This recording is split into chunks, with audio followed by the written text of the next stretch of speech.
kwento ng pag-asa at mga kwento ng buhay dito sa Barangay Love Stories. Love Stories.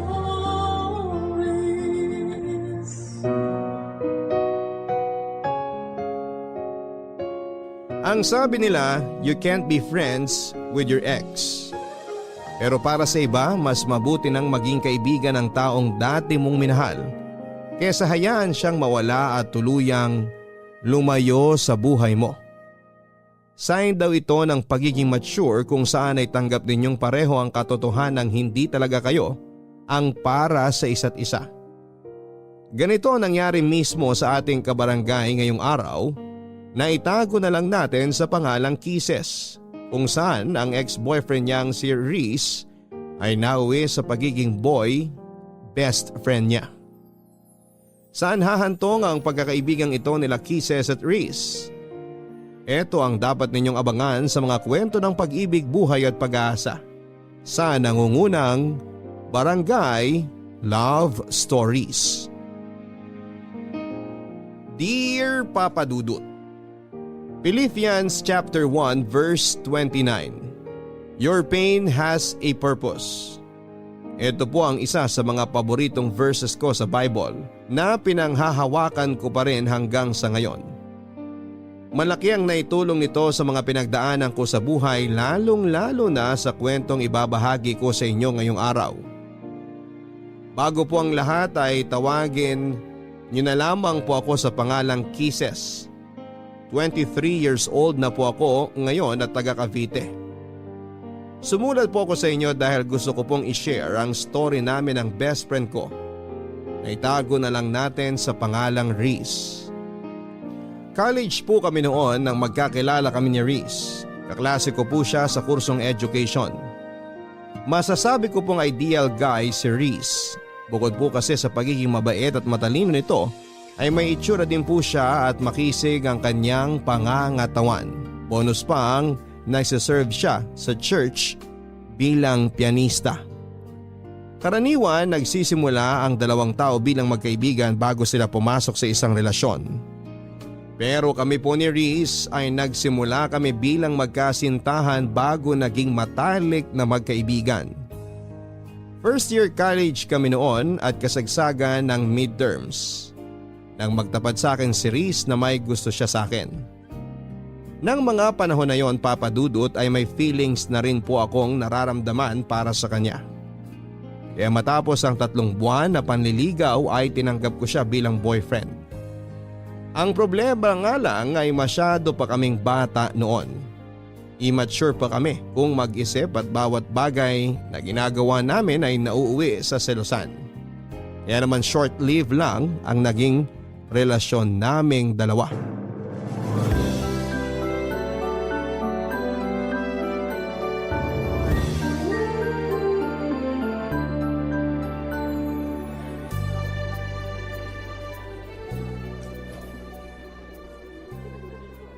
Reese, saan pala tayo kakain?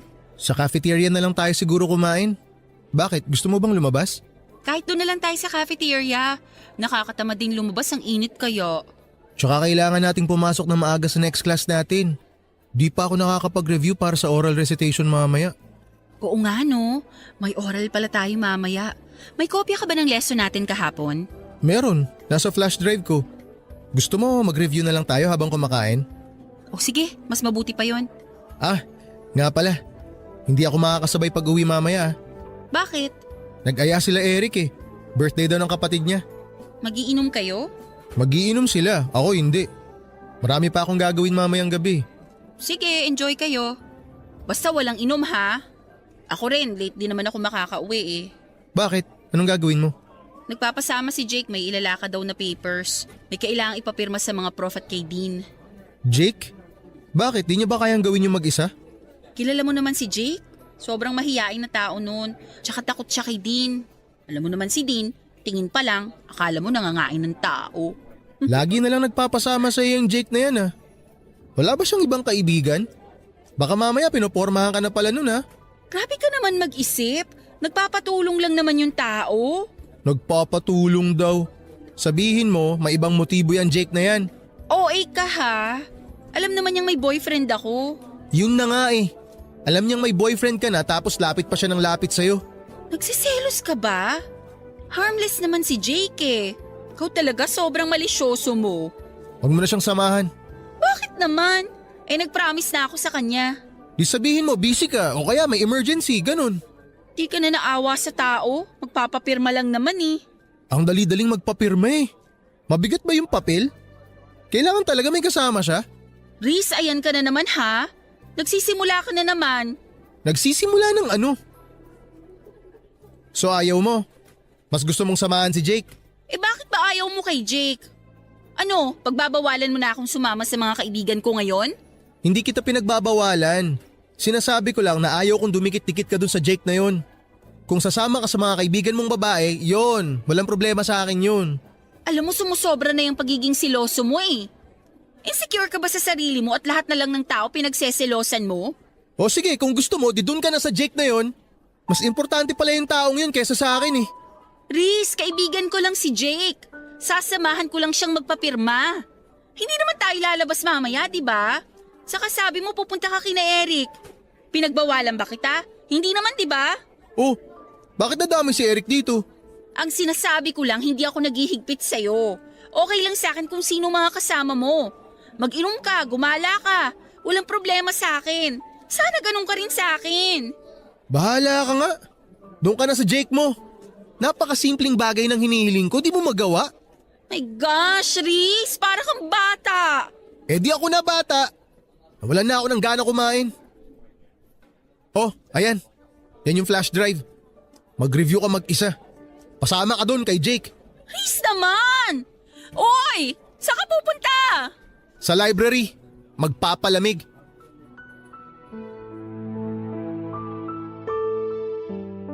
Palagi na lang kami noong away bate ni Riz, Papa Dudut. Kaya pareho naming napagdesisyonan na tapusin na lamang ang relasyon namin. Para sa kabubuti naming dalawa. Siguro ay may iba pang plano para sa amin si Lord. Kaya kami hindi nag-click ni Riz bilang magkarelasyon. Ganon man ang nangyari ay nanatili pa rin kaming magkaibigan. Dahil siguro magkaklase kami at araw-araw naman kaming nagkikita kaya nagstay kami as friends. Nagsimulang tumibay ang relasyon namin, Papa Dudut. Bago kami matapos sa first year college. Naging groupmates kami noon sa isang school project. Nung unay medyo awkward pa kami sa isa't isa dahil nga sa naging past namin pero kalaunan ay nasanay din kami sa bagong setup namin. Pagkatapos nito ay sunod-sunod ang pagsasama namin ni Riz sa iba't ibang school activities. Nagsimula kaming maging study partners kung saan ay nagtutulungan kami sa mga lesson na hirap kaming intindihin. Magaling sa mathematics si Riz, Papa Dudut. Samantalang ako, English naman ang forte ko. Mas lumalim pa ang pagkakaibigan namin dalawa noong inaya niya akong sumama sa church nila. Doon ko lang na-realize na malapit din pala si Riz sa Panginoon. Simula noon ay naging parte na ng routine namin ang magkasamang umattend ng service sa church at sumali sa mga Bible study. Paminsan-minsan ay meron din kaming Bible study sa bahay namin, bahay nila at maging sa school kasama ang iba pa naming kaibigan. Naging hobby na rin naming pareho ang magsulat ng daily devotion na pareho naming binabasa tuwing katapusan ng buwan. Madalas nga ay nagugulat ako, Papa Dudut, dahil kasama ako sa devotions niya na siya namang ipinagpapasalamat ko sa kanya at pati na rin kay Lord.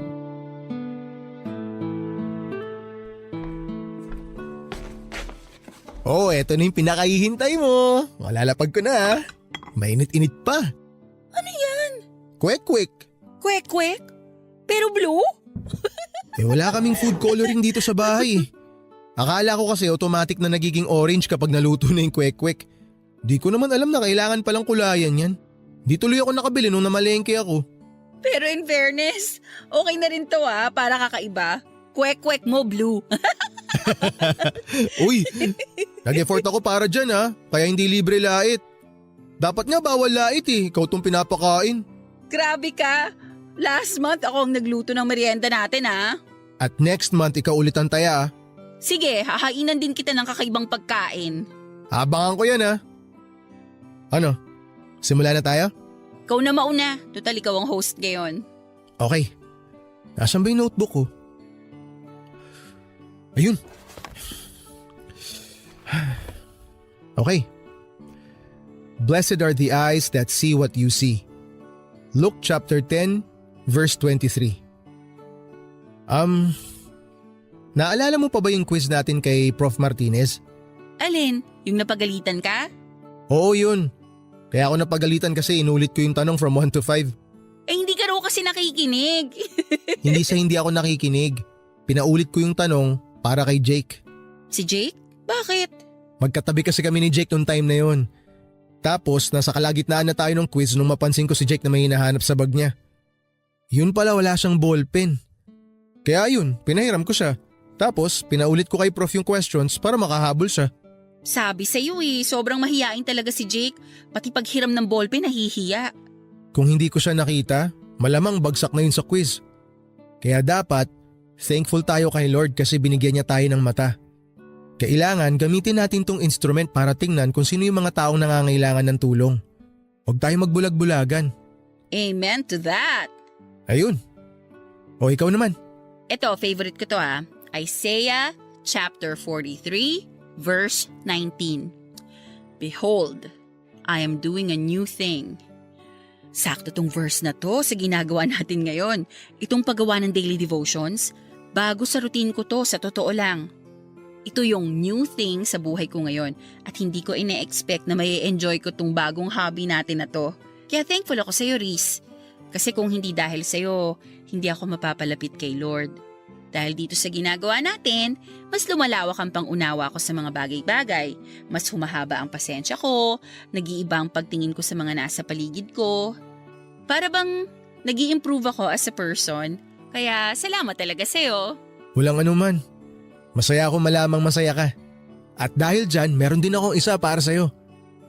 Teka lang. Hanapin ko sandali. Eto. Father, not my will, but yours be done. Luke chapter 22, verse 42. Okay, paano ko ba sisimulan to? Alam mo bang chick boy ang tawag sa akin ng mga kaibigan ko nung high school kami? Talaga? Bakit? Hindi ko rin alam. Kasi ang totoo niyan, never pa ako nagka-girlfriend. Ikaw yung first girlfriend ko. Pero nung high school kasi ako, marami akong niligawan kung alam mo lang. Kaso palagi akong busted every time na naniligaw ako. Ewan ko kung anong mali sa akin. Siguro pangit lang talaga ako. Oy, hindi Basta ganun. Kaya palaging kasama sa prayers ko noon na sana magka-girlfriend na ako. Hindi nawawala yun. Nung nag-college na ako, nakilala kita. Tapos naging tayo. Kaso umiral naman yung pagiging insecure ko sa sarili ko kaya naging seloso ako. Then, na-realize ko na hindi ko pala kailangan ng girlfriend para sumaya. Kaibigan lang pala ang kailangan ko. At ikaw nga yun. Ikaw yung binigay ni Lord sa akin. Kaya simula nun, tuwing nagpe-pray ako, hindi na ako humihingi. Sinashare ko na lang kay Lord kung ano yung mga problema ko, yung worries ko, at hinahayaan ko na lang na siya ang mag-decide para sa akin. Kasi siya ang mas nakakaalam na magiging takbo ng buhay natin Grabe ka, natouch naman ako dun. Alam mo, thankful din ako na nagstay ka sa buhay ko kahit hindi nag-work out yung relationship natin.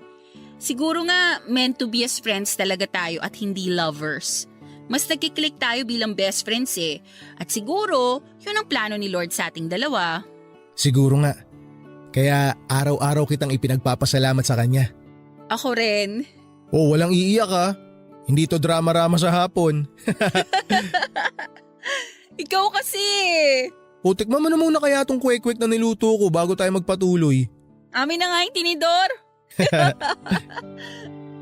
Papa Dudut, hindi ko inaasahan na ganon ang naging takbo ng relationship namin ni Reese. Mula sa lovers ay naging matalik kaming magkaibigan. Malimit lamang tayong makakita ng ganitong senaryo dahil karaniwan sa mga naghihiwalay ay bitter sa isa't isa. Sa sitwasyon namin, hindi man kami pinalad pagdating sa intimate love ay naging maswerte naman kami dahil sa pagkakaibigang nabuo namin sa loob ng ilang taon. After 2 years, third year college na kami noon at sa loob ng mga taong lumipas ay mas lumalim pa ang samahan namin ni Reese. Palagi kami magkasama through ups and downs.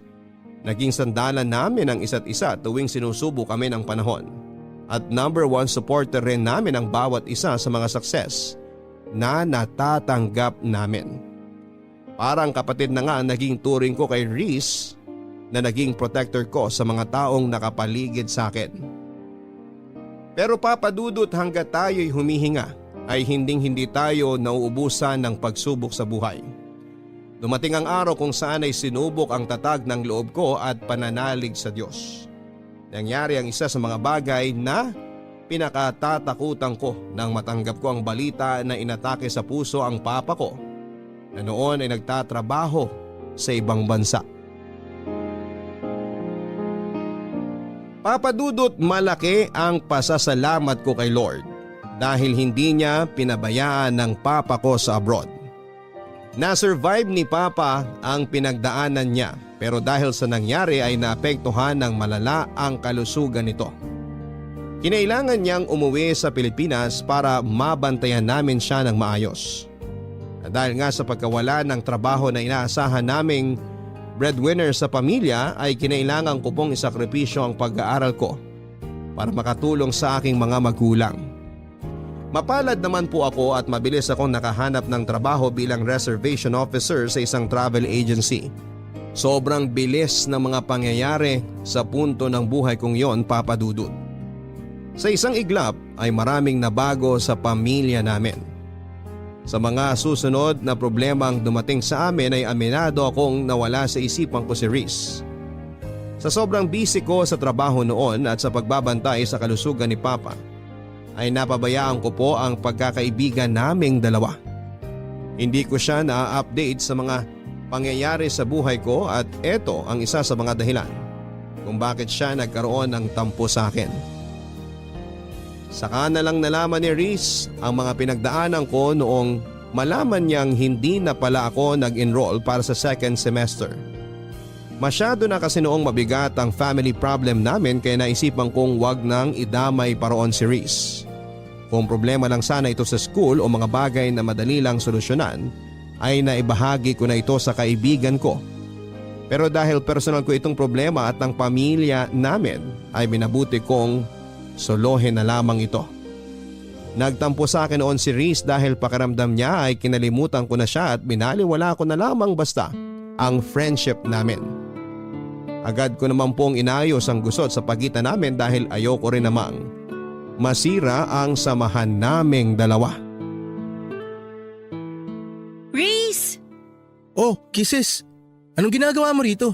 Kanina pa ako pabalik-balik dito sa bahay niyo. Nasa labas ka raw. Naku, pasensya ka na. May pinuntahan kasi ako. May message ako sa'yo kaso hindi mo naman binabasa kaya nagpunta na ako rito. Naku, sorry, hindi ko nabasa agad. Ba't ka ba na pa rito? May problema ba? Gusto ko lang sanang mag-sorry. Alam kong nagtatampo ka sa akin kasi hindi ko nasabi sa'yo yung plano ko na mag-stop muna sa school. Alam mo, aminin ko, medyo nakakatampo nga yun. Nagulat na lang ako nung nalaman ko na hindi ka na pala mag-e-enroll para sa next semester. Para bang feeling ko na nabaliwala lang ako. 'Di ba? Lagi naman tayo nagsasabihan ng problema. Bakit ngayon hindi mo nasabi sa akin? Ang dami kasing nangyayari ngayon eh. Hindi ko na alam kung anong uunahin ko. Tsaka akala ko kasi magagawan pa ng paraan kaya hindi ko na sinabi. Kaso wala eh. So wala na talaga? Hindi ka na mag-e-enroll? Hindi na muna. Magtatrabaho na lang muna ako para makapag-ipon. Sorry Kisses ha. Wala akong maitulong sa problema mo ngayon. Alam mo naman, hikaos din kami. Tsaka yung tita ko lang ang nagpapaaral sa akin. Gustuin ko man tumulong kaso hindi naman kami mayaman. Okay lang yun. Ano ka ba? Sa ngayon, nareremedyohan pa naman namin. Kaya nga ayoko magsabi sa iyo eh kasi alam kong mamumroblema ka rin. Pagdating kasi talaga sa pinansyal, nahihiya talaga akong magsabi. Uy, nagtatampo ka pa rin ba hanggang ngayon? Tampong kaibigan lang to, huwag kang mag-alala. Naiintindihan naman kita eh.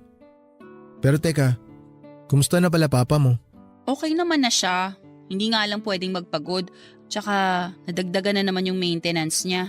Daming gamot na kailangan bilhin. Kaya kailangan talagang kumayod. Eh ikaw, kumusta ka naman? Alam ko na lagi tayong nag-uusap sa chat at nagkikita every month para sa mga devotion natin. Pero gusto kong malaman yung totoong nararamdaman mo ngayon.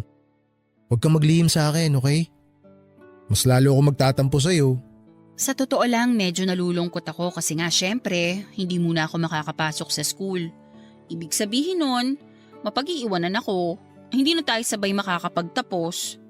Eh di ba promise natin sa isa't isa na sabay tayo magmamarcha, tapos sabay na magtitake ng board? Yun nga sana ang plano. Kaso hindi naman natin hawak ang buhay natin eh. Hindi lahat ng gusto nating mangyari natutupad. Siguro iba ang plano ni Lord sa atin kaya ganito. Pero magtiwala ka lang sa Kanya. Mas maganda ang plano ni Lord kesa sa mga plano natin sa sarili natin. Tama ka dyan. Eh kumusta ka naman sa trabaho mo? Madali lang yung trabaho. Actually, nakapag-adjust naman ako agad. At saka mababait yung mga katrabaho ko, lalo na yung boss ko. Pero syempre, minsan may clients talaga na masungit, kaya kailangan talaga ng mahabang pasensya. Intindihin mo na lang sila. Hindi natin alam kung ano pinagdadaanan nila eh. Alam ko naman yun. Tuwing may ganun nga ako na-encounter, iniisip ko na lang na para sa kinabukasan ko to. Tama yan, maganda yan. Mindset lang. Kaya ayusin mo ang trabaho mo. Kailangan mong bumalik sa pag-aaral. Magiging licensed teacher pa tayo. Oo naman, kaya wag kang magmadali ha. Antayin mo ko. Siyempre, ikaw pa ba? Pero wag ka ring magmadali. 'Di ba sabi nga, don't rush what God is taking time to prepare. Tiwala lang tayo sa timing niya. Tatandaan ko yan. Basta ako work. Tapos ikaw naman, pagbutihin mo yung pag-aaral mo ha. Okay po, Nay. O sige na, uwi na ako. Uwi ka na agad? Pasok ka muna sa bahay. May merienda ata sa loob. Meron ba? O sige, tara. After a year ay mabilis din namang naibalik ang dati sa pamilya namin. Dahil sa sipag at tiwala kay Lord ay unti-unti rin kaming naging financially stable. Hindi na rin po bumalik sa ibang bansa si Papa. Minabuti naming manatili na lamang siya dito sa Pilipinas para sa ganoon ay mabantayan namin siya. Mas mabuti na pong maging maingat dahil kapag pinayagan namin siyang bumalik sa abroad ay baka maulit na naman ang nangyari sa kanya. Hindi ko po kaagad iniwan ang work ko at nagpatuloy ako sa pagtatrabaho para mapaghandaan ang pagbabalik ko sa pag-aaral. Gusto ko po kasing magkaroon ng sapat na ipon para masuportahan ang sarili ko at hindi na umasa sa mga magulang ko. Sinikap ko rin pong balansehin ang oras ko sa trabaho, sa pamilya at kay Riz. Patuloy ko siyang sinuportahan sa kanyang pagpupursige na makamit ang pangarap naming maging licensed teacher. Hindi ko rin po kinalimutang umattend sa mga Bible studies kasama si Riz at ang pagpunta sa mga Sunday service para makapagpasalamat kay Lord sa patuloy na paggabay sa amin at pagbibigay ng blessings. Nang taong pong yon ay nakapagtapos ng pag-aaral si Riz at isa po ko sa mga proud sa achievement na nagawa ng aking kaibigan. Pero sa kabila nito Papa Dudut ay hindi ko maiwasang makaramdam ng inggit dahil napag-iwanan na ako ng mga kaklase ko.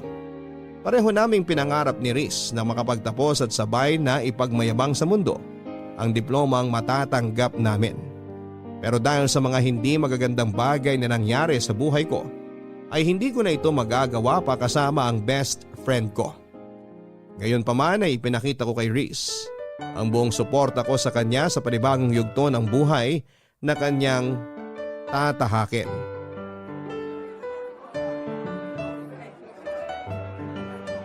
Ate Kisses! Nandito kami!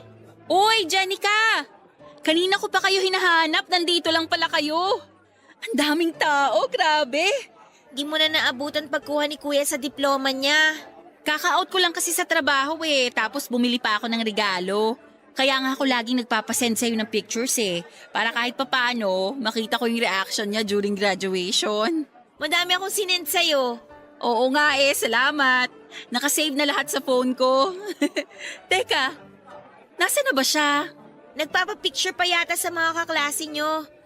Oh, ayan na pala si Kuya. Kuya, congratulations! Thank you. Ang pogi naman ng bagong graduate. Bagong gupit. Siyempre naman, dapat gwapo tayo sa mga picture.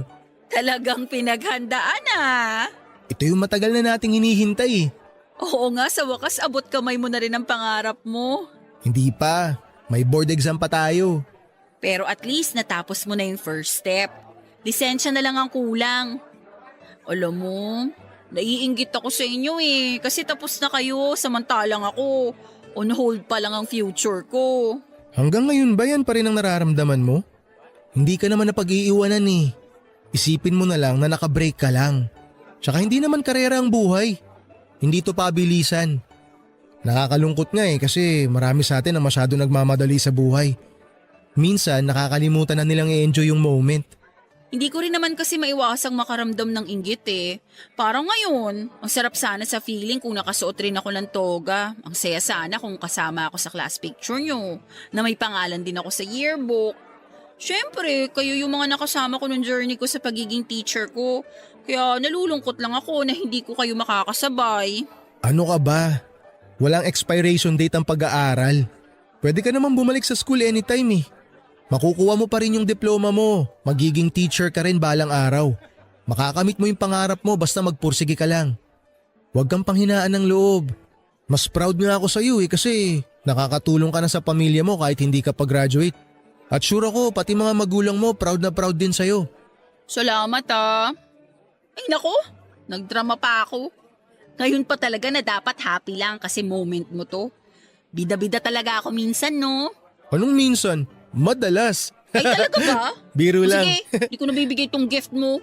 May regalo ka sa akin? Nasaan? O ayan. Congratulations! Uy! Salamat, nag-abala ka pa. Sus, kunwari ka pa, gusto mo rin naman. Nakailang pasaring ka na kaya tungkol sa regalo mo. Joke lang naman yun, tinutuo mo naman. Baliw! Kahit naman hindi ka magpasaring, ibibili talaga kita ng graduation gift kasi deserve mo yan. Proud ako sa'yo, tandaan mo yan. At ikaw, tandaan mo rin na lagi ako nakasupport sa'yo. Siyempre, tulad nga ng sabi ko kanina, proud na proud ako sa'yo. Matagal pa ba kayo dyan? Baka naman gusto nyong sa bahay na lang ipagpatuloy ang tsikahan nyo kasi gutom na po ako Bakit, magpapakain ka ba? May surprise handaan sa bahay. Marami kang sponsor kaya umuwi na tayo. Paano pa magiging surprise yun kung sinabi mo na? Ay, oo nga pala no. Sorry, hindi ko sinasadya. Ikaw talaga? Napaka-spoiler mo. Kayo kasi ang dami niyong kwento Magkunwari ka na lang na nagulat mamaya. Sige na, tara na. Kisses, halika na. Ganun na nga po ang ginawa ko, Papa Dudut. Katulad ng sinabi sa akin ni Riz ay hindi ako nagpadaig at humabol ako. Ginawa ko motivation ang pagbabalik ko sa school para pagbutihin pa ang trabaho. Nang makakuha ako ng sapat na ipon ay nagsumikap ako makabalik sa pag-aaral. Hindi nga nagtagal ay nakapag-enroll po ulit ako sa university kung saan kami sabay na nag-aral ni Riz. Sobrang saya ni Riz nang mabalitaan niyang nagbalik na ako sa eskwela para ipagpatuloy ang kurso ko. Sa katunayan ay mas excited pa nga siya kesa sa akin. Sa pagkakataong yon, sa halip na mag-enroll sa isang review center at paghandaan ang kanyang board exam ay naisipan ni Riz na maghanap na muna ng trabaho. Ayon sa kanya, siya naman na mag-iipon habang ako ay nag-aaral pa. Gusto raw kasi niya na hintayin ako para sabay kaming makapag-review at sabay na maging lisensyadong guro. Yung kasi ang pangako namin sa isa't isa, Papa Dudut, na sabay naming aabutin ang mga pangarap namin. Sobrang na-appreciate ko pa ang ginawang yun ni Riz para sa akin kaya sineryoso ko ang pag-aaral. Ginawa ko siyang inspirasyon upang mapagbuti ko ang studies ko. Pero ang hindi ko alam, Papa Dudut, ay may iba pa palang plano ang tadhana para sa aming dalawa. Nasa kalagitnaan na ng school year noon nang isang masamang pangyayari ang naganap. Papadudot kasagsagan noon ng final exam para sa midterms. Karaniwan pagkagising ko sa umaga ay ang cellphone ko ang una kong chinecheck. Pero nang araw na yon ay diretso kagad ako sa CR pagkamulat ng mga mata ko para maligo. Na-late po kasi ako ng gising kaya kinailangan kong magmadali. Hindi ko alam kung bakit pero nang araw na yon ay hindi ko sinunod ang daily routine ko. Kadalasan ko po kasing binabati ng maaga si Reese bago ko simula ng araw ko. Pero hindi ko ito nagawa ng panahon na yon. Umabol pa ako sa pagre-review habang papunta sa eskwelahan. At pagkarating sa eskwela ay diretso kagad kami sa examination. Sobrang busy ko ng araw na yon, Papa Dudut. Sa katunayan nga ay tanghali na nang magkaroon ako ng oras para i-check ang cellphone ko. Saktong 1:00 noong makita ko ang sunod-sunod na missed calls sa akin ng kapatid ni Reese. Pagkabasa ko sa message ng kapatid nito ay bigla akong nanlamig at binalot ng kaba. Nang mabasa ang gusto nila akong papuntahin sa kanilang bahay as soon as possible. Tagaktak na noon ang malamig na pawis sa mukha ko habang nagmamadaling nagtungo sa bahay nila Reese. Habang nasa daan ay sinusubukan kong kontakin ang kapatid ni Reese upang makibalita kung may nangyari bang masama pero walang sumasagot sa tawag ko. Nagsimulang manginig ang mga tuhod ko nang makarating ako sa bahay nila Reese at makita ang mga itinatayong tolda sa harap ng kanilang bahay. Uy, Jenica! Anong meron? Ate Kisses, si Kuya. Kababasa ko lang sa message mo ba? Bakit may ganito? May nangyari ba? Wala na si Kuya. Bakit? Anong nangyari kay Reese?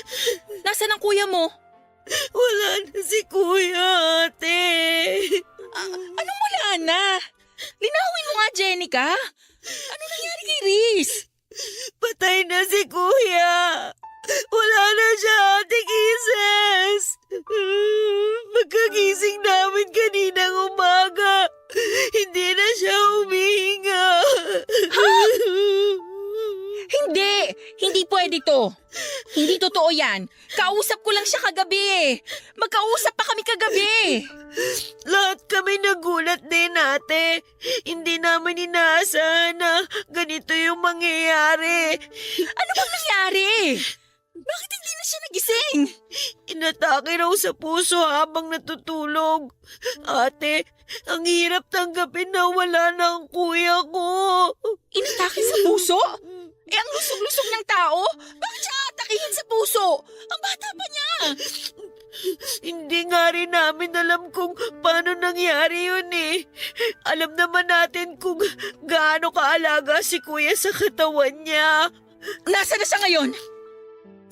Nasa punerarya pa rin siya hanggang ngayon. Mamayang gabi pa raw darating yung labi niya. Ano ba yan? Kausap ko lang siya kagabi eh. Ang saya-saya lang namin nagkukwentuhan bago ako natulog. Walang nag-expect na mangyayari to, ate. Wala man lang nga siyang pahiwatig eh. Huli kaming nag-usap nung kumain kami ng hapunan. Pagkatapos nun, nagstay na siya sa kwarto niya. Nag-uusap kami ng mga oras na yon. Nag-good luck pa nga siya sa akin kasi may exam ako. Ang daldal niya pa kagabi.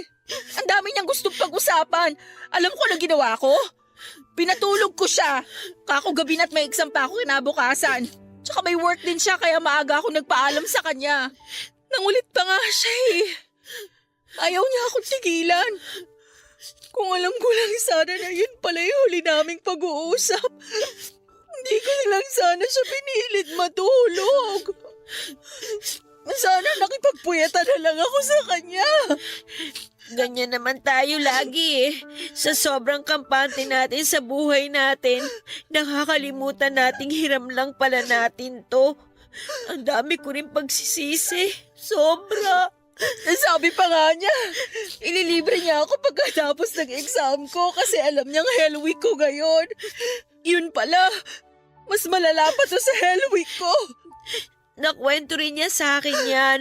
Sobrang busy ka raw kasi exam, kaya sobrang miss ka na niya. Alam mo ba kung ano huling message ng kuya mo sa akin? I love you. Anong sinagot mo sa kanya? Nag-I love you too ako. Mabuti na lang sinagot ko siya pabalik kasi kung hindi, habang buhay ko yung pagsisisihan. Ang daya ng kuya mo. Bakit naman siya nang iwan ng ganito? Ang dami pa naming plano eh. Nangako siya na hihintayin niya ako makapagtapos para sabay kaming mag-take ng board. Nag-promise siya na ba panoorin pa niya akong magmarcha. Magiging teacher pa siya dapat eh. Ikaw na lang, ate, ang magpatuloy sa mga pangarap ni kuya. Alam kong gagabayan ka niya kahit wala na siya. Paano ko gagawin yun kung wala na yung kaisa-isang tao na nagbibigay ng inspirasyon sa akin? Porke ba wala na si kuya, titigil ka na? Tingin mo gugustuhin niya yon? Hindi ako titigil. Hindi ko alam kung paano ko haharapin ang mga susunod na araw ngayong wala na si Riz. Alam kong hindi ka niya pababayaan. Hindi ka rin pababayaan ni Lord. Si Lord? Siya na pinabayaan ng kuya mo? Bakit naman niya hinayaan na mangyari to kay Riz? May dahilan siya, ate. Huwag natin siyang sisihin sa nangyari. Eh sinong sisisihin natin? Wala. Kasi parte na ng buhay natin ang kamatayan.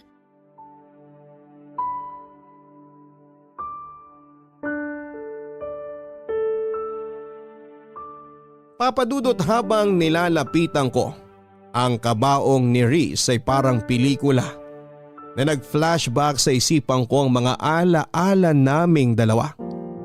Simula noong una kaming nagkita, noong niligawan niya ako at noong mga panahong away-bati kami bilang mag-boyfriend at girlfriend. Bumalik ako sa mga panahong sabay pa kaming pumasok sa klase. Yung mga moment na magkasama kaming nagre-review para sa exam. Mga araw na pag-attend namin sa Bible studies at sa church para magpasalamat kay Lord. Isa na siguro sa mga alaalang hindi ko makakalimutan kay Riz ay ang mga ngiti sa mata nito habang nakatungtong sa stage, suot ang kanyang toga at hawak-hawak ang diploma niya. Napakabata pa niya para bawiin siya ng Panginoon sa mundong ito, Papadudot. Marami pa siyang pwedeng gawin. Marami pa siyang pangarap sa buhay na gustong tuparin. Sobrang sakit lang na maaga akong nawala ng taong hindi ko lang itinuring na basta kaibigan, kundi isang pamilya na rin. Hanggang sa ngayon, Papadudot, ay hirap pa akong tanggapin ang nangyari. Hindi ko maiwasang manghinayang sa katotohanan ng isang hinaharap ang kailanman ay hindi na natin makikita ang kalalabasan. Bilang pagpapakita ng aking pagmamahal sa kaibigan ko ay iginugol ko ang buong free time ko sa bahay ni Riz. Isa ako sa mga nakipagpuyatan at nagbantay sa kanyang burol. Sinigurado ko rin na may balikat na maasasandalan ang mga kamag-anak na iniwan nito, lalong-lalo na ang kanyang mga magulang at kapatid. Kahit dito na lamang sa huling pagkakataon ay maipakita ko kung gaano ako nagpapasalamat kay Riz sa pagdating niya sa buhay ko.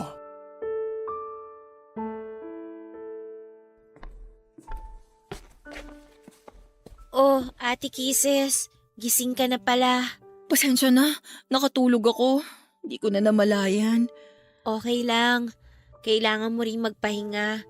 Gabi-gabi ka nang nagpupuyat eh. Hindi ko maiwan-iwan ang kuya mo eh. Kahit na ito na lang yung huling pagkakataon na maipakita ko yung respeto at pagpapasalamat ko sa kanya. Ipinagtabi pala kita ng pagkain sa kusina. Kung nagugutom ka na, kumain ka muna. Hindi ka na namin ginising kanina kasi alam kong pagod ka. Salamat Mamaya na lang ako kakain. Pogi ng kuya mo sa graduation picture niya, ano? Pinaghandaan niya yan eh. Di ba nga nagpagupit pa siya? Sabi kasi niya, forever na yung picture na yan. Yan yung katangi-tanging picture na may pagmamalaki niya sa lahat. Milestone picture daw. Kumbaga sa computer games, yan yung patunay na natapos na niya yung last level kaya level up na sa bagong stage.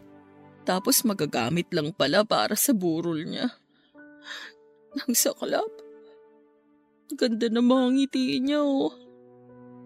Yan yung isa sa mga mamimiss ko sa kanya. Yung smile niya. Ako, ang mamimiss ko sa kanya, yung araw-araw na pambubulabog niya sa akin tuwing umaga kapag late na ako sa school. Laging on time yung taong yan eh. Ayaw niyang nalilate. Mahalaga ang oras para sa kanya. Tama ka. Inis na inis nga ako sa ugaling niyang yan noon eh. Kasi lagi siya nagmamadali. Kesyo baka matraffic daw o baka mawala ng masasakyan. Pero ngayon, yan na yung bagay na hinahanap-hanap ko. Totoo nga no, na tsaka lang natin marirealize ang kahalagahan ng isang bagay kapag nawala na to sa atin. Mga bagay na tinitake for granted lang natin pero malaki pala ang impact kapag nawala na. Oo nga. Tulad ng oras. Inuubos natin yung buong araw sa pagbababad sa social media. Hindi natin alam. Nababawasan na pala yung oras na dapat kasama natin yung mga taong mahal natin. Wala eh. Nasa huli talaga ang pagsisisi. Alam mo, habang nagsusulat ako ng devotion kaninang umaga, sakto yung Bible verse na nabasa ko. Anong verse, ate? Philippians chapter 1, verse 29. Your pain has a purpose. Ilang oras akong nakatunganga lang sa verse na yan. Iniisip ko kung anong purpose ng pain na nararamdaman ko ngayon. Kaso, kahit anong isip ko, wala akong makitang rason kung bakit kailangan nating masaktan ng ganito. Siguro hindi pa natin makita yung rason ngayon kasi nga nagluluksa pa tayo. Pero lahat naman ng tao dumadaan sa pagsubok, di ba? Para mas tumibay, para matuto. Ang hirap lang kasing tanggapin. Hindi ko siya maiwasang tanungin kung bakit si Riz. Bakit siya pa? Worth it pa na mawala si Riz para lang tumibay ako? Para matuto ako? Kasi para sa akin hindi. Alam mo kung bakit? Kasi si Riz ang nagpapatibay sa akin. Dahil sa kanya, marami akong natututunan. Ang kuya mo ang dahilan kung bakit ako mas napalapit kay Lord. Pero sa nangyayari ngayon, hindi ko alam kung mananatili pa ba ako sa dating pananampalataya ako sa nakakataas eh. Huwag mong questionin si Lord, ate. Kasi siya ang mas nakakaalam ng lahat kaysa sa atin. Isipin mo na lang, ang ubas kailangan pigain para maging masarap na wine, di ba? Kung hindi mo gagawin yun, hindi ka makakabuo ng wine. Ang mga nanay, kailangan nilang dumaan sa masakit na proseso ng panganganak bago nila makuha yung blessing na regalo ni Lord. Kayo ni Kuya, kayo ang best example ng Bible verse na binanggit mo. Naging kayo, nasaktan ninyo yung isa't isa, pero ano ba yung kinalabasan ng lahat ng yun? Naging mag-best friends kayo, di ba? Kaya tama nga na every pain and suffering na nararanasan natin, talagang may rason. Sana nga worth it ang kapalit ng sakit na nararamdaman ko ngayon. Kasi kung hindi, habang buhay kong sisisihin si Lord sa ginawa niya. Ate, kailangan nating makaramdam ng pain para mag-grow tayo as a person. Siguro hanggang dito na lang talaga yung oras ni Kuya sa mundong to. Siguro ang purpose niya lang talaga para magabayan ka. Ginamit siyang instrumento para mas mapalapit ka kay Lord. Sa tingin mo ba, matutuwa si Kuya kapag nalaman niyang galit ka ngayon sa Diyos? Masisisi mo ba ako kung ganito ang nararamdaman ko ngayon? Alam kong masakit ang nangyari. Ako rin naman mas doble nga ang sakit sa akin kasi kuya ko yung nawala Pero hindi na maibabalik si kuya ng galit natin. Magalit man tayo sa mundo, magalit man tayo kay Lord, magalit man tayo sa lahat ng tao, hindi na mabubuhay pa si kuya. Kaya alisin mo na yung galit mo dyan sa puso mo, ate. Para na rin kay kuya.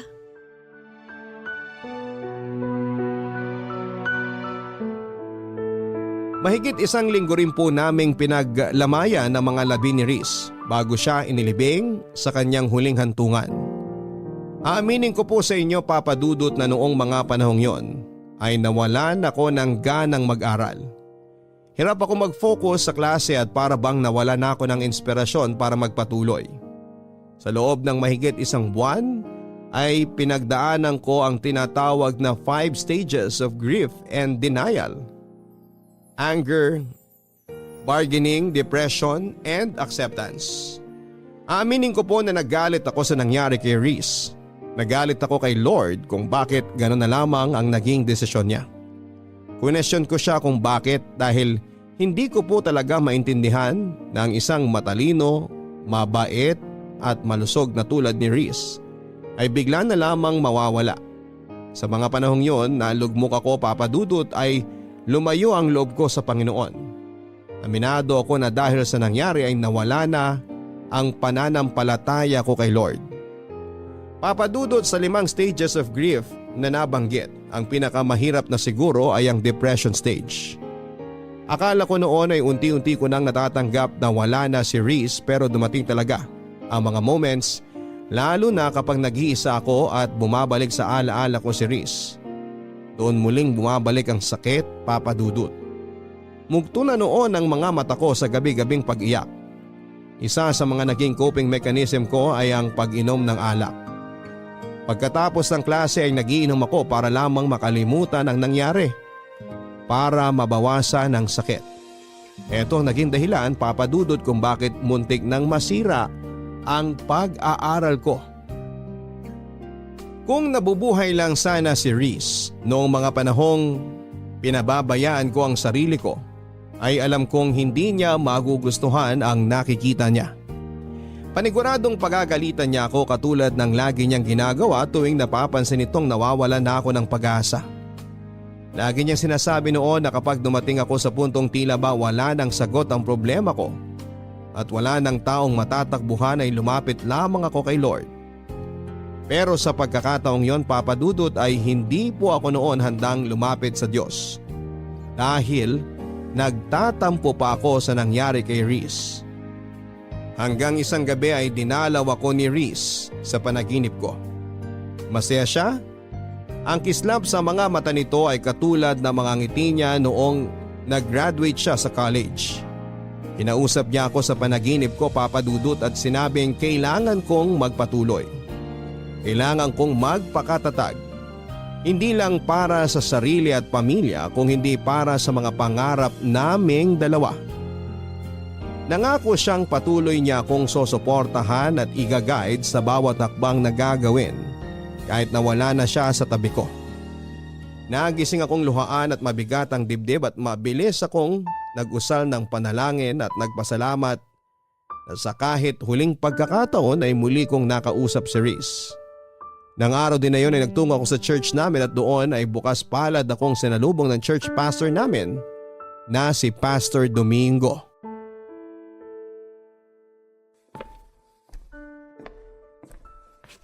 Hello, Kisses. Good morning sa'yo. Good morning po, Pastor Domingo. Masyado po ata akong napaaga ngayon. Sakto lang ang dating mo pero mamaya pang service. Maupo ka muna rito. Magkwentuhan tayo sandali. Sige po, salamat. Kumusta ka na? Ngayon na lang ulit kita nakita rito Oo nga po Marami lang po kasi akong ginawa nitong nakaraang linggo. Kaya po hindi na ako nakapunta rito. Nabalitaan ko nangyari sa kaibigan mong si Riz. Gusto kong malaman mo na nakikiramay ako sa pinagdadaanan mo ngayon, Kisses. Salamat po, Pastor. Kay bait na bata. Naalala ko pa nung una mo siyang ipakilala sa akin. Sobrang bibo. Natuwa ako nung malaman ko na active din pala siya sa simbahan nila at magaling pang gumamit ng organ. Sobrang lakas po talaga ng pananampalataya ni Reese kay Lord. Kaya hanggang ngayon, hindi ko pa rin talaga lubos maisip kung bakit gano'n na lang ang sinapit niya. Parang napaka-unfair eh.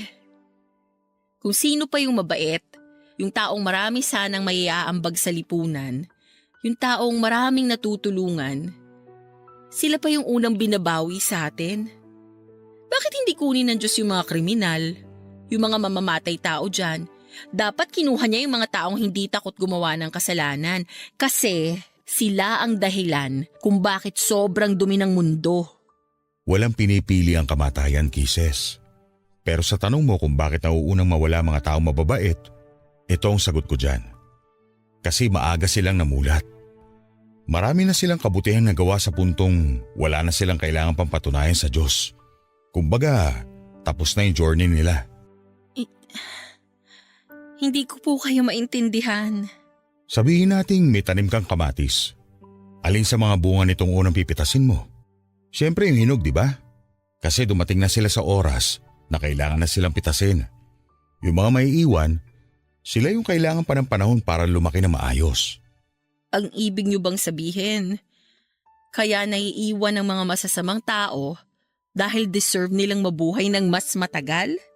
Naiiwan ang mga masasamang tao kasi sila yung paulit-ulit na binibigyan ng chance ni Lord para magbago. Binibigyan sila ng oras para pagsisihan ng mga maling bagay na ginawa nila, para harapin ang bunga ng kasalanan ginawa nila. Katulad ng kamatis, kailangan pa nila ng panahon para magbago at kung kailan hinog na sila, saka na lang sila makakabalik sa paraiso ng Diyos. Kaya nga po unfair, diba? Unfair para kanino? Para sa atin o para kay Reese? Para kay Reese. Kasi marami pa siyang pangarap na hindi niya mararanasan kasi maaga siyang binawian ng buhay. Sa tingin mo, mas maganda bang manatili dito sa lupa si Reese kaysa sa paraiso ng Panginoon?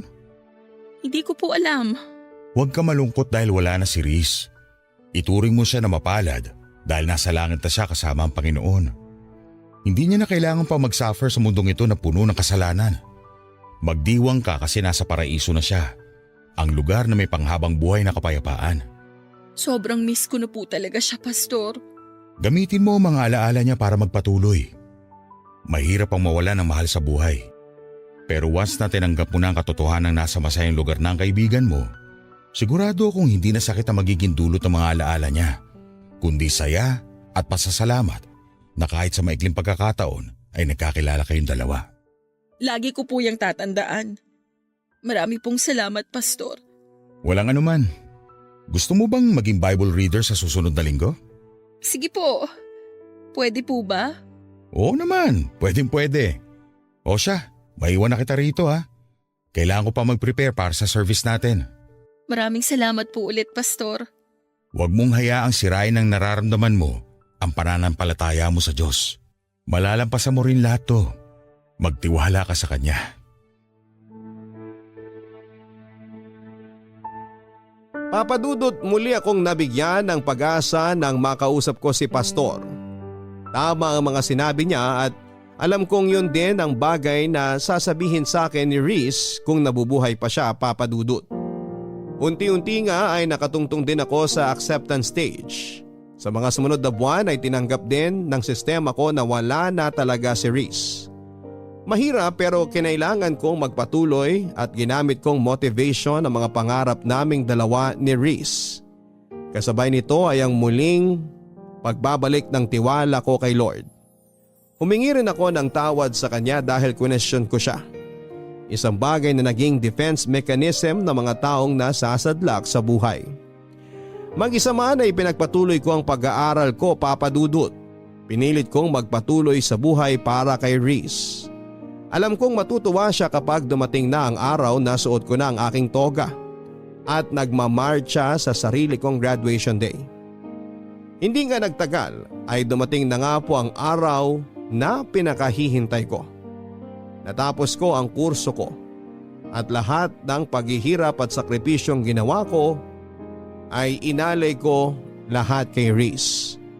Habang inaabot ko ang aking diploma sa stage ay hindi ko po maiwasang malula habang ini-imagine ko na isa si Reese sa mga daang taong nanonood sa crowd. Pumapalakpak at humihiyaw para sa tagumpay na nakamit ko. Pagkatapos ng graduation ay nagkaroon ng kaunting salo-salo sa bahay para i-celebrate ang pagtatapos ko ng pag-aaral. Inimbita ko ang kapatid ni Reese pati ang mga kaibigang naging parte ng college years namin at doon ay sinariwa namin ang mga naiwang ala-ala ni Reese. Guys, kain lang kayo ha. Bawal ang mahiyain dito. Ate Kisses! O Jenica, kanina pa kita hinihintay. Kala ko di ka na darating eh. Dumaan pa kasi ako sa puntod ni Kuya eh. Ako na nagbalita sa kanya na graduate ka na. Talaga ba? Plano ko ring bisitahin siya bukas eh. Halika, kumain ka muna. Ito pala yung gift ko sa'yo, ate. Congratulations! Naku, thank you. Tapos, ito naman, galing kay Kuya. Ha?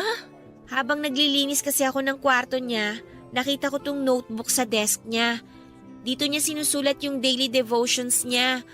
Alam ko na once a month, binabasa niyo sa isa't isa yung mga devotion ninyo. Kaya gusto kong ibigay sa'yo to. Gusto kong mabasa mo yung mga huling devotion niya. Hindi naman siguro magagalit si Kuya na pinakialaman ko yung gamit niya, di ba?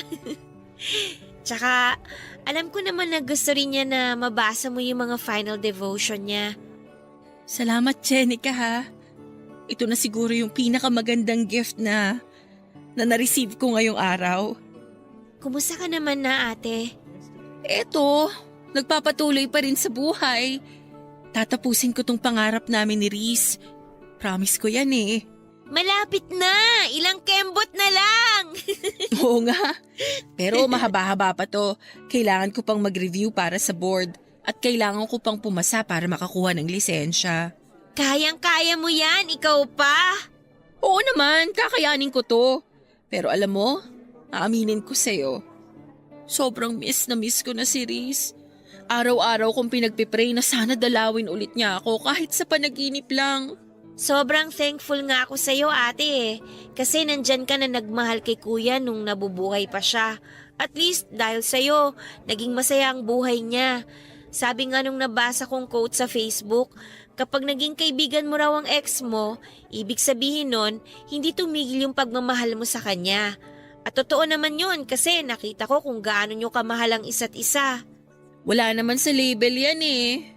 Best friends man yan o jowa, ang pinakamahalaga pa rin, at the end of the day, mahal niyo yung isa't isa. Yun ang ginawa namin ni Reese. Kaya mas lalong lumalim yung relationship namin. Natumbok mo, ate! So, ano na palang plano mo after graduation? Mag-work ka ba or magpe-prepare ka na kagad para sa exam? Mag-e-enroll na agad ako sa review center. Gusto ko makakuha ako agad ng license para makapag-start na akong magturo. Abot kamay ko na tong pangarap namin ni Reese eh. Kaya ayoko nang patagalin pa.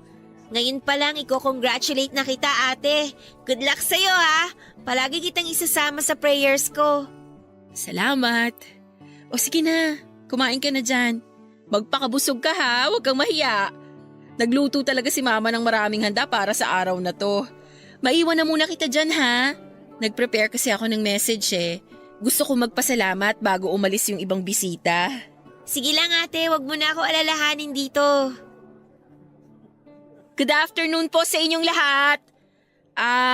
Habang kumakain kayo, gusto ko lang magpasalamat sa mga taong naging parte ng journey ko na to. Siyempre, una sa lahat, kay Lord, dahil hindi niya ako binitawan at patuloy niya akong ginabayan sa pag-aaral. Second, sa family ko, especially kina mama at papa na walang sawang sumuporta sa akin at nagpagod para lang makapag-aral ako. Sa mga kaibigan at kaklase ko na nagpakopya sa akin, joke lang po. At kay Reese, na naging inspirasyon ko. Kung nasan ka man ngayon, alam kong nakikinig ka. Congratulations! Congratulations sa ating dalawa. Gusto kong malaman mo na araw-araw kitang namimiss. At kahit na nasa langit ka na. Alam kong nag-cheer ka pa rin para sa akin. Lagi kang magiging isa sa mga rason ng lahat ng tagumpay na matatamasa ko. Kahit na magkaroon na ako ng sariling pamilya, lagi akong maglalaan ng puwang sa puso ko para sa'yo. Thank you, Reese. Until we meet again. I love you sa pinaka-the best na best friend sa buhay ko.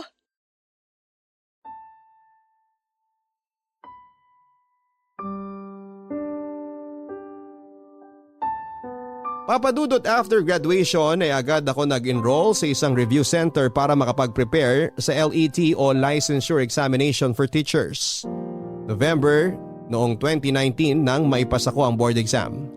Labis ang pasasalamat ko kay Lord nang makita ko ang pangalan ko sa listahan ng mga nakapasa. Magkahalong saya at lungkot ang naramdaman ko nang sa wakas ay isa na akong licensed professional teacher. Masaya ako dahil nakamit ko na ang pangarap naming pareho ni Reese. Pero may kaunting lungkot din na nararamdaman dahil mag-isa na lamang akong nakaabot nito. Noong nahinto ako sa pag-aaral ay si Reese ang nagpatuloy sa pangarap naming makapagtapos. Ngayon naman ay turn ko na para ipagpatuloy naman ang nasimula namin ni Reese. Ito ay ang makapagturo ng hindi lang impormasyon sa mga kabataan kundi magsilbing role model na rin at magtanim ng magagandang asal para sa mga susunod na henerasyon. Hanggang dito na lamang po ang aking kwento, Papa Dudut, at sana ay gawin din itong inspirasyon ng inyong mga listeners lalo na sa mga mag-aaral ngayon. Maraming pagsubok at balakid na ibabato si Lord sa ating buhay pero hindi niya ito ibibigay dahil gusto niya tayong pahirapan. Kung hindi ginawa niya ito para patibayan tayo sa pagharap ng panibagong yugto ng ating buhay. Ang inyong forever kapuso at kabarangay, Kisses. Totoo nga na hindi tayo bibigyan ng Panginoon ng mga pagsubok na hindi natin kayang lampasan. Si Kisses ang nagpatunay niyan ngayong araw. Nawalan man siya ng kaibigan pero nagpatuloy pa rin siya sa buhay hanggang sa maabot niya ang kanyang pangarap. Minsan mga kabarangay ay kailangan nating makaranas ng masasamang bagay sa buhay natin dahil ang mga bagay na ito mismo ang magbibigay sa atin ng kalinawan tungo sa tamang direksyon na dapat nating tahakin. Lagi nating tatandaan na tuwing tayo'y nalulugmok sa problema, lagi nandyan ang Diyos na handang gumabay sa atin. Hanggang sa muli, ako po si Papa Dudut sa mga kwento ng pag-ibig, buhay at pag-asa sa Barangay Love Stories number 1. Mga kwento ng pag-ibig, kwento ng pag-asa at mga kwento ng buhay dito sa Barangay Love Stories. Love Stories. Forever.